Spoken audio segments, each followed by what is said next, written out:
Good morning and welcome back to Margin. This morning I want to talk about part 1 of the 7 steps to downsize your life without anyone noticing. So let's jump right into it.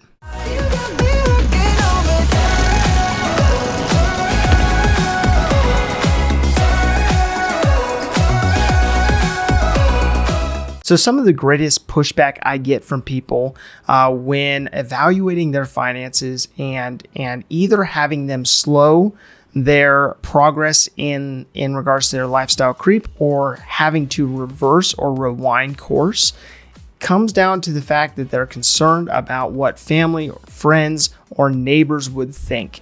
So I thought it would be interesting to look into this further and come up with a systematic plan to help you rewind the process of lifestyle creep and look at it from a standpoint of how you can get your lifestyle within your means and be able to plan your lifestyle within your means. So when I went through the process of paying off all of my debt over a 2-year period, I decided to rip the Band-Aid off. I decided to go down that path as quickly as possible so that I could not have to reverse too far down the road before I could propel forward.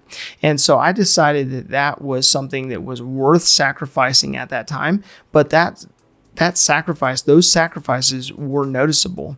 And I think for many people who are very involved in their communities and their neighborhoods and don't necessarily want to tear the Band-Aid off per se, they need another option. They need to look at things from a standpoint of how can I be strategic with where I'm at now so that I can reverse course, but not change the things that truly matter the most to me. So for people that want to go through the process of scaling back so that they're living within their means, I encourage them to go through a 7-step process to evaluate what's in their life right now that is not actually adding the value that they originally thought that those things would provide for them. And so what that starts out with, or what that begins with, is step 1, which looks at anything related to real estate and real estate, not from the standard traditional term of a property, but looking at it from a standpoint of real estate in regards to space that things are taking up. And so immediately my mind goes to, do you have any spaces like a co-working space that you don't utilize as much as you thought you would?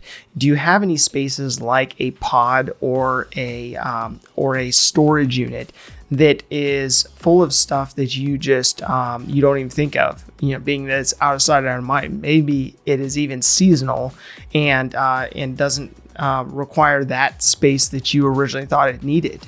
But also beyond that, it may be something that you have in your possession that you thought you would use more, like an RV. And looking at it from a standpoint of how can I use that so it's not just sitting there depreciating, but if it is something that adds value in my life, how can I still have it in my life without it necessarily costing as much as it would if I was using it full time? So I look at it from a standpoint of, okay, how do I take those things that truly do matter to me, and how do I put into place a means of a side hustle per se, so that those things are actually utilized to create an extra side means of income. And so with that, there's other aspects like a pool house or a frog, which is a front room over garage in the southeast, or a casita here in the southwest. They're all pretty much the same thing. It's a space for guests, but how can I turn that into a space that can be a side hustle in the sense of a VRBO or an Airbnb that would allow for me to stay in the same home, but maybe make some side income from having some of those spaces that are used by other people when I'm not utilizing them, when they're not adding value specifically to me. So the second step in this process is called selling off. And this I refer to as planes, trains, and automobiles. Whatever things that you have, that are not necessarily adding value or not usually used on a regular basis. And that could come down to a quad or an ATV of some kind. It could come down to a jet ski that you thought you would use more than you did, or a boat sitting at storage somewhere. It could be an extra vehicle that you thought you'd utilize more.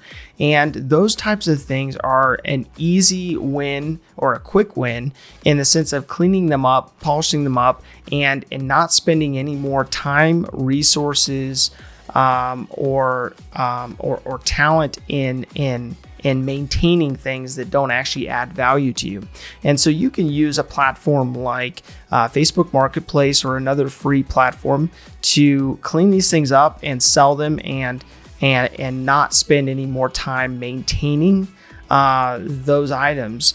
And that can actually bring some great margin into your finances. So the third component I want to focus on is subscriptions. And many people probably look at this like, okay, well, you're probably not going to save a whole lot of money there. Why'd you outline that one? But I would say that so many people over the last, recent years, I would say at least, have added subscription after subscription and set it and forgot it. And in many cases, there are gym memberships, there are subscriptions to TV services, there are, maybe even magazines, who knows? But all kinds of different things related to having food delivered on a schedule to you, or having clothing picked out for you, all kinds of things from a subscription standpoint that many people, like I said, set it and they forget it. And oftentimes you can cut down those areas without even missing whatever it was that was showing up at your door or on your TV, and scaling those down so that you're only paying for those services that you truly value. So the fourth component has to do with food, and many people are kind of out of sight, out of mind with this aspect. They may be concerned about the total amount that they pay out for food and maybe even entertainment. But I think it's important to look at how much you're eating out, how much you are ordering in, especially as services like Uber Eats or other carrier services bring your food to you. There are so many aspects like that actually are more expensive than you realize.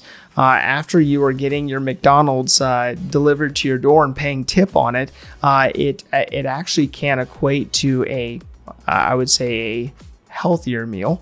And oftentimes people don't think about how much they're spending on food, how much they're spending on groceries, and how much they're even spending on aspects that are delivered to them that they just assume is a need rather than a want. If this information is helpful to you, explore the Margin membership, where me and my team will help you take the information you're learning and apply it to your life and your finances.